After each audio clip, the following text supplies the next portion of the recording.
What's up, everyone? Howler here, welcoming you to the draft analysis for Season 3 of the Breedjects Budget Royale. I'm sorry, I meant to say Breedjects Battle Royale. This is going to be pretty short. We're going to keep it short and sweet because it's already kind of late as it is.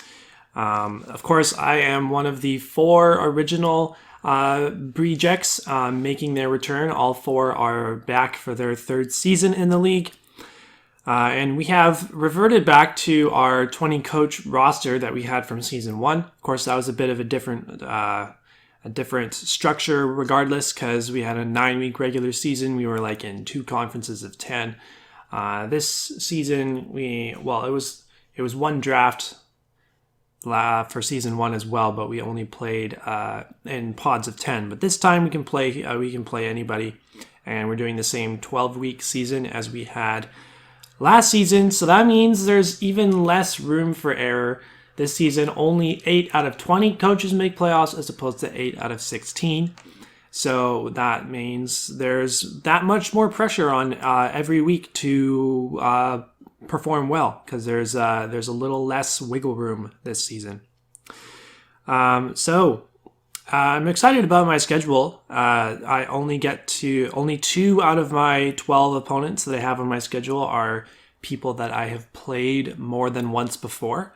So lots of people that I'm going to get to play against that I haven't had the chance to play against before or have only played against them once. And yeah, so the budget. The hot topic of discussion for these draft analyses, I'm sure. Not very fond of it. The budget for last season, I think, was perfect. 1,200 points to spend on 10 Mons. So that's, each pick is averaging about 120 points. So you got, on average, your Mons are like worth the price of an upper tier 3 / lower tier 2 kind of thing, right? So it makes for some good roster flexibility. This season, however, the budget shrunk by 100 points, and we are forced to take an extra Mon. On top of the addition of 4 new coaches, I really just don't think that this budget was very well thought out.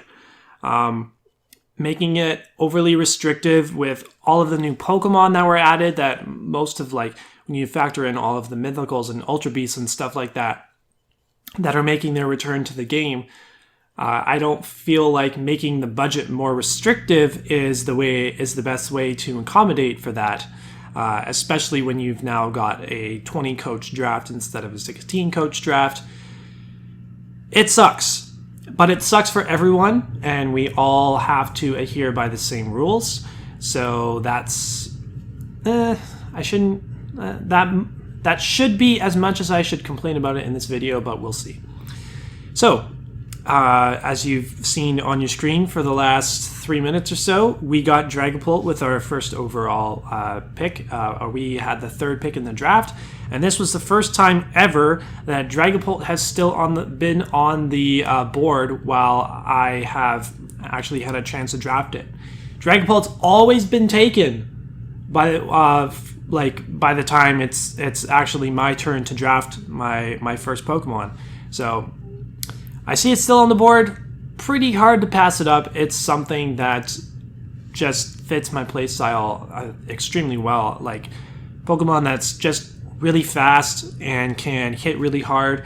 Much different from Volcarona, which was my round 1 pick from last season. So it is 200 points, and right off the bat, I take a Pokemon from the highest tier, and now I still have 10 picks to make and only 900 points left to do them. So my point value of the rest of my team is, on average, is going to be less than 100 points. And the Pokemon in the 100-point tier are, not super great. Aside from 1 that I got, of course. But we'll get into that later. I love Dragopol's 3 abilities. Clear Body is super underrated, just making it immune to stuff like Intimidate, also immune to Sticky Web, so that's an ineffective strategy to try to slow down a super fast Pokemon in Dragopol. Infiltrator is very good as well, being able to damage through subs and through screens. So much utility available to it. Will-O-Wisp, Thunder Wave, Disable, all Light Screen and Reflect as well. I'm super excited to be able to get to use this. However, I have to budget the rest of my draft extremely well because that eats up a lot of my points. Had I realized earlier on that the budget was going to be so tight for this draft, that maybe I would have considered something like Komodo, which is another dragon that I've been wanting to draft for some time, but I never have. And Komodo was only worth 160, so that would have been a little bit better value. But if you get such a high pick in a draft, you got to pick the best Pokemon, right? Who knows when the next opportunity would be for me to draft Dragopol. So I had to wait a whole, I guess, 34 picks for my second pick of the draft, and I ended up taking Tangrowth, which I thought was good value for 140 points. I tend to draft teams that are pretty ground weak.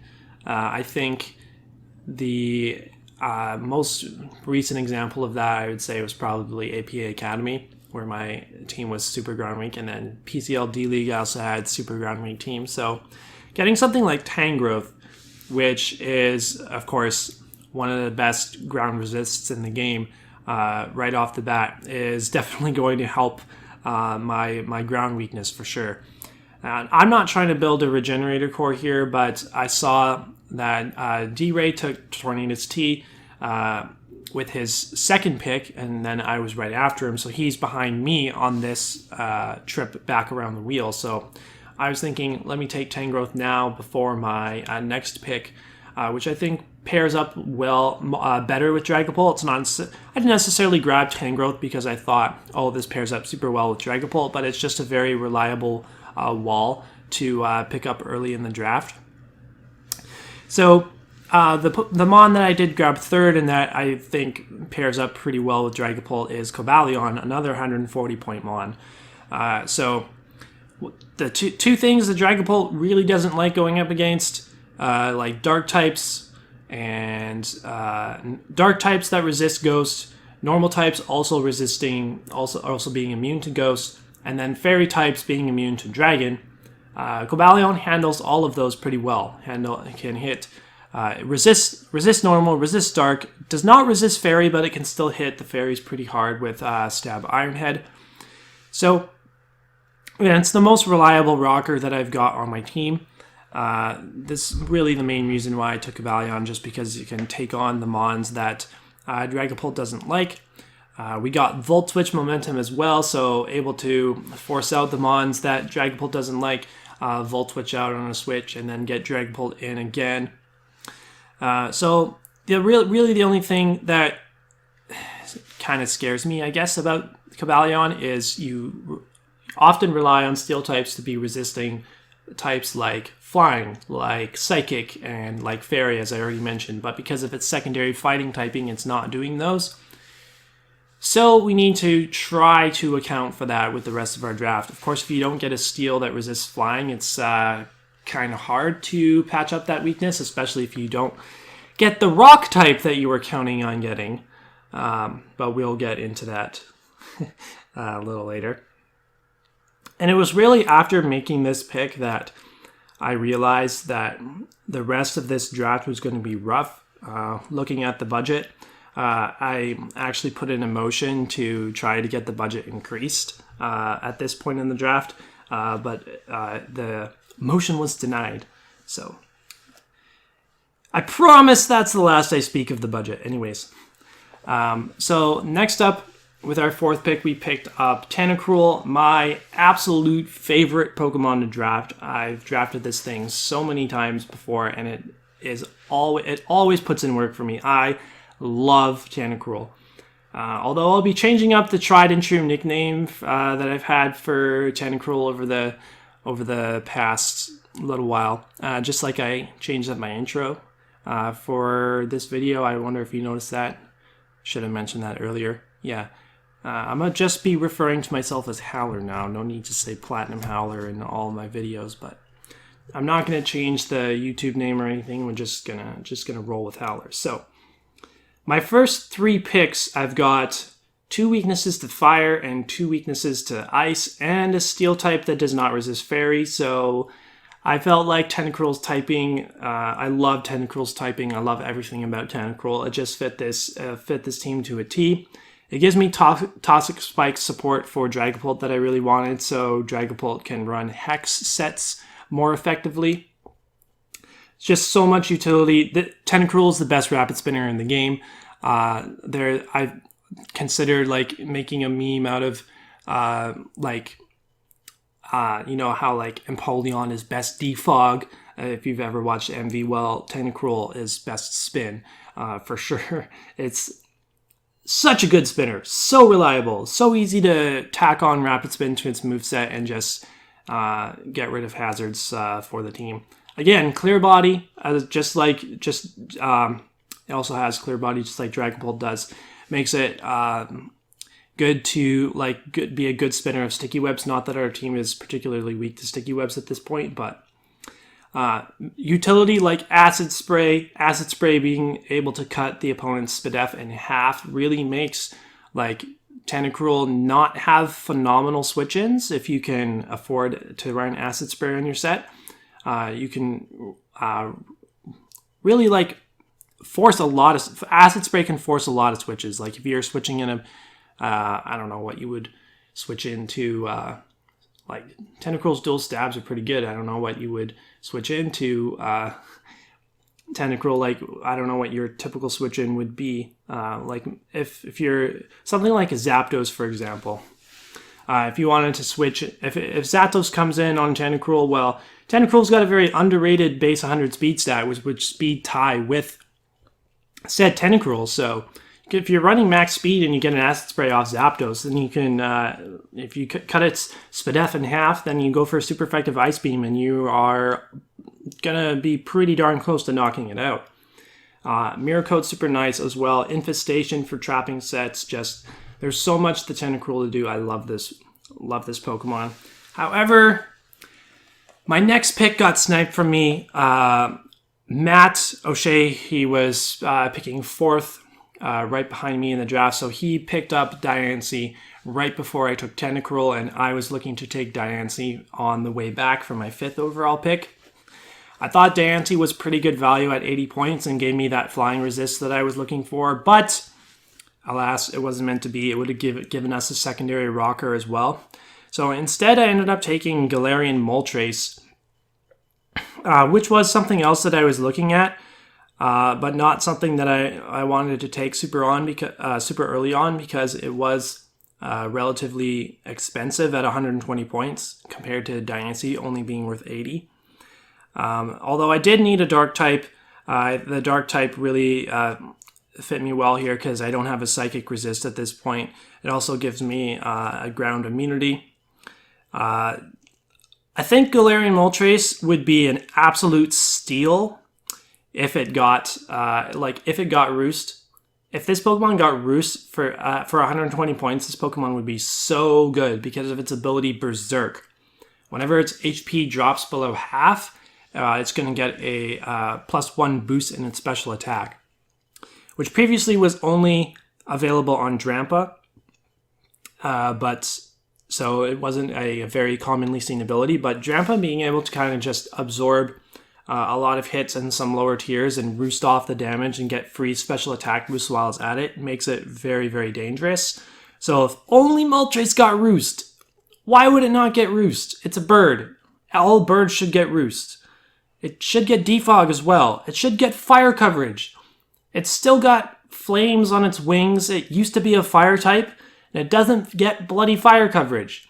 Basically, the only relevant coverage that it gets outside of its stabs is Ancient Power, which is very, very disappointing. But and it's also another U-turn pivot. So we got a pivot in Caballon, we got a pivot in Galarian Moltres, and Dragopol can pivot as well. We've got a lot of pivoting options on this team, that's for sure. So you look at the first 5 Pokemon on my team right now, and I've got very, very balanced defenses. I've got Tangrowth and Caballon with very naturally high physical bulk, and then Tenacruel and Galarian Moltres which are both very naturally specially defensive. So I've got bulk covered at this point.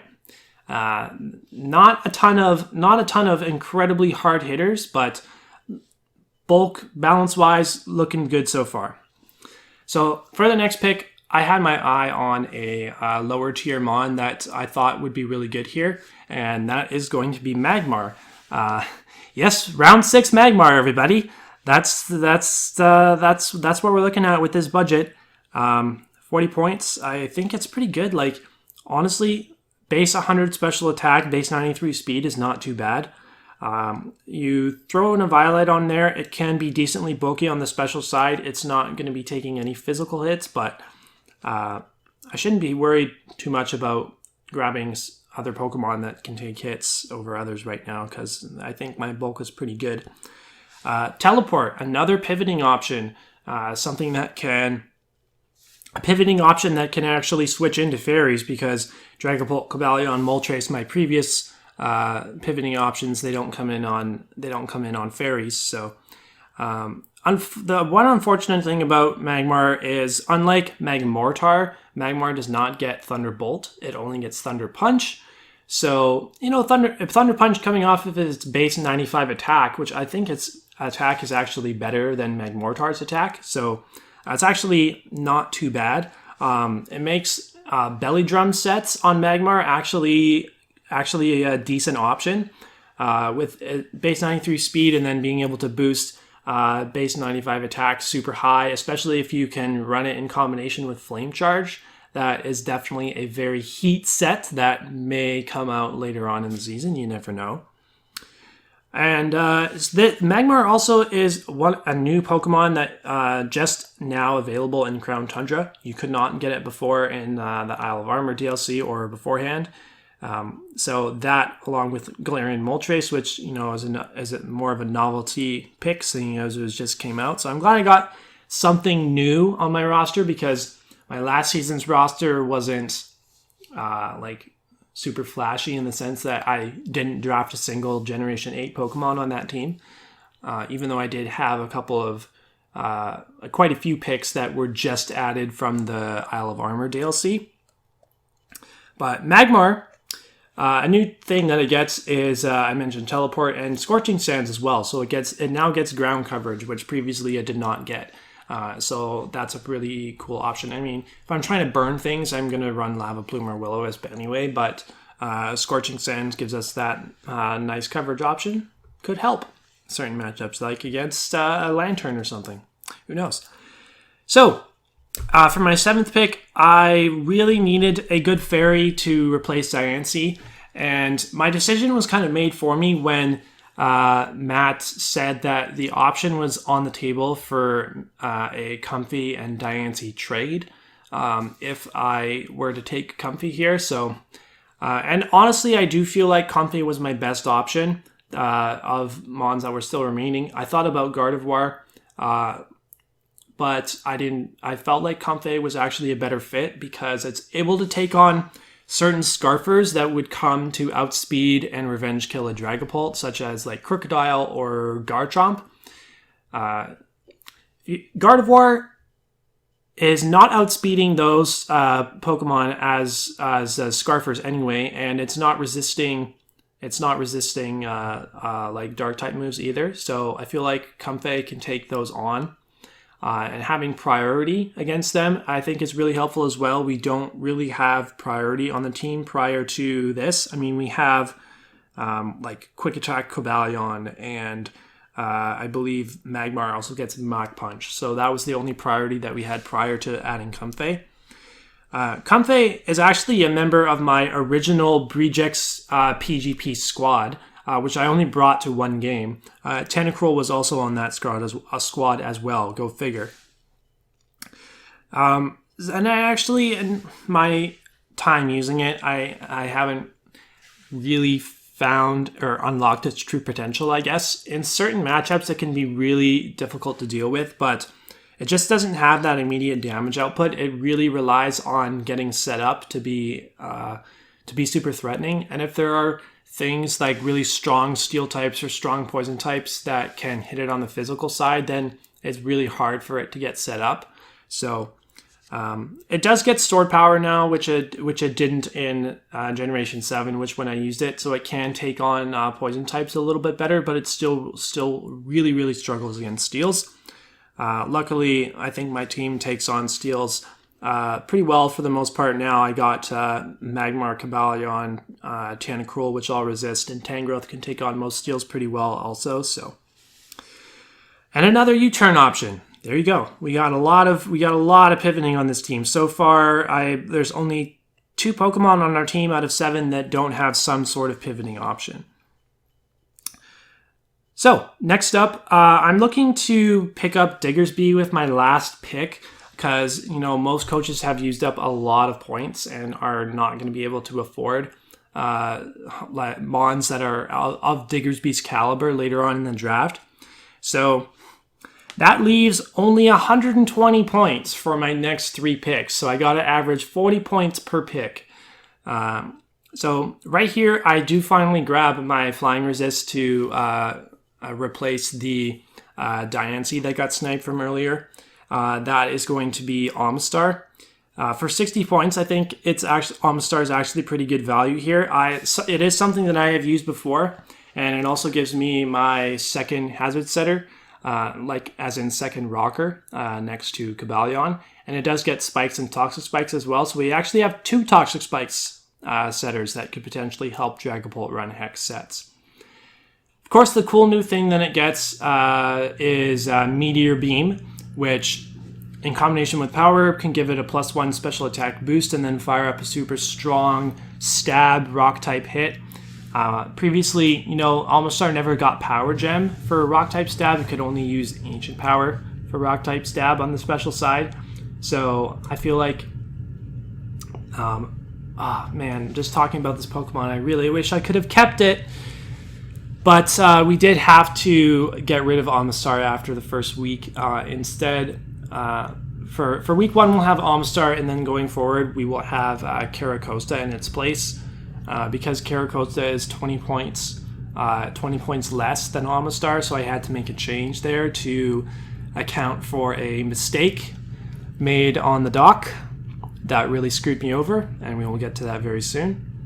Amistar outclasses Carracosta in every sense, really. Like being able to set up multiple hazards, having access to weak armor ability as well, which means it can switch in on attacks that make contact, get a speed boost, and be able to outspeed pretty much everything on the following turn. Yeah, like weak armor sets with the Power Herb, just switch in on an attack, get a +2 speed boost, and then fire off Power Herb Meteor Beam. That would be super, super cool. And not even have to use a turn to set up Shell Smash or anything. And also, Shell Smash Amistar, I think, worked pretty well in combination with Galarian Moltres, because Galarian Moltres does get Memento as a utility option. So that could have opened the door for some Amistar sweeps. Could potentially open the door for some Carracosta sweeps as well, but Carracosta is so much slower than Amistar. I think Amistar being at base 65, once it boosts its speed to +2, it can actually be outspeeding most, It can outspeed you Dragopults of the world, but Carracosta is it's base 35 speed, so it's so, I'm not sure if that's actually entirely accurate, but makes Shell Smash sets a lot less effective, sadly. So for our 9th pick, we grabbed Beheeyem. We did not have a Psychic type yet. I feel like Beheeyem will really help in the special breaker department. The one thing about Beheeyem is that it just doesn't have coverage for dark types, and that's why it's valued so low. Otherwise, I think if it had a Dazzling Gleam, for example, on its set, it would make Beheeyem so much better. Another pivoting option in Teleport, and it gets pretty much every Psychic type move in the book, like Agility, Cosmic Power, Power Split, Guard Split, Power Swap, all of that things. Any Psychic type move that you can think of, Beheeyem probably gets it. With Analytic and it being pretty slow, it will be getting the benefit of its ability the vast majority of the time. So it can get super strong hits off on basically anything that's not a dark type. Yeah, I think Behemoth can be pretty cool. There are ways to get around its lack of ability to hit dark types, but I'm not going to get too into detail with that. Yeah. Anyways, we'll see how much Behemoth comes. I hope that I can bring it to at least a couple of games this season. One Pokemon that I would be not surprised that I don't get to bring this season would be my 20-point pick. Never in my life did I think I would ever end up drafting a Luxio. Yeah, it's a 20-point mon. It's an electric type. It gets Intimidate and combined with Eviolite. Maybe it could switch into some flying types. Maybe. I don't know. If I needed a flying type switch in that badly, like if there was like something like a something like a Tropius that got, who knows, maybe Tropius gets added to the game, somebody picks it up, they have Tropius now gets Brave Bird, and Caracosa's not a switch into Tropius. Oh my god. But, Luxio's, it has some decent move pool options for it being such a bad Pokemon. Volt Switch, another pivot in Volt Switch. Can Thunder Wave pair of things. It can roar anything out. It can, it gets Snarl and Baby Doll Eyes to lower stats. Baby Doll Eyes is a priority move, so it's like priority Growl. And Psychic Fangs to destroy screens, so it can actually not be super passive, and can actually do things. It does have a base 85 attack stat as well, so which is higher than any attacking stat that Tenacruel has. But Tenacruel, I don't know why I said that, because Tenacruel is like the best Pokemon. Why would I even say that at least Luxio is a better attack stat than Tenacruel? So, I mentioned I was planning to take Diggersby with the last pick.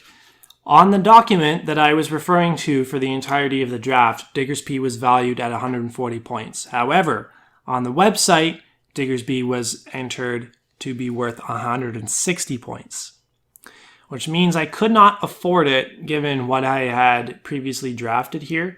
I had to take Silvally instead.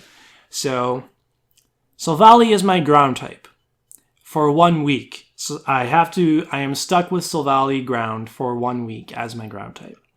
I did dump Silvally and pick up Diggersby in free agent transactions, and so I had to clear 20 points to be able to do that. So that's why I had to drop Amistar and get Caracosta instead. Diggersby is going to help this team a lot, because this team doesn't just have that physical breaker.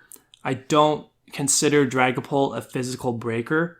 I consider Dragopol as more of something that just comes in and wants to clean up and is not able to break through like super fat physically defensive walls, even though like Dragopol can be mixed. I feel like I really, really, really needed the power that Diggersby provides, and also it being a part normal type too, it gives us a secondary switch into Scarf Ghost types that may want to revenge Dragopol as well, so that takes some of the pressure off of our Galarian Moltres. So that's going to be the team. You see Silvally and Amistar on your screen right now, but they will not be lasting past week 1. I cannot keep Silvally shoehorned into being my ground type every week. Like, it's just not going to work. It can work for 1 week, but for an entire season, no. I can't have Silvally just be there to be Silvally ground every week. So that's going to be my team. If you enjoyed, if you're looking forward to this season, make sure you leave a like down below, comment, subscribe, all of that good stuff, and we'll see you next week for our week 1 battle of season 3.